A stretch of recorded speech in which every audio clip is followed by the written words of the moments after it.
30 ఏళ్ల కిందట చనిపోయాడనుకున్న వ్యక్తి అకస్మాత్తుగా తిరిగొచ్చాడు. ఉత్తరప్రదేశ్లోని ముజఫర్ నగర్ జిల్లాలో చనిపోయాడనుకున్న వ్యక్తి మళ్లీ ప్రత్యక్షమవడంతో అతని కుటుంబ సభ్యులు షాక్ అయ్యారు.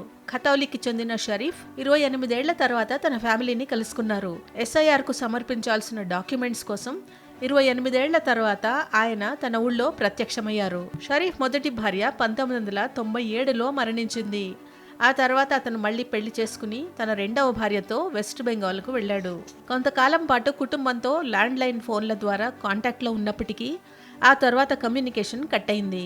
వెస్ట్ బెంగాల్లో ఉన్న షరీఫ్ను కలుసుకునేందుకు కుటుంబ సభ్యులు ప్రయత్నించినప్పటికీ సాధ్యపడలేదు. దీంతో షరీఫ్ చనిపోయాడని కుటుంబ సభ్యులు భావించారు.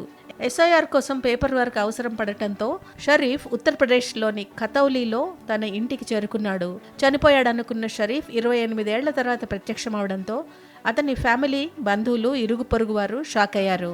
షరీఫ్ రాకతో అతని కుటుంబం ఒకంత ఆశ్చర్యంతో పాటు ఆనందంలో మునిగిపోయింది.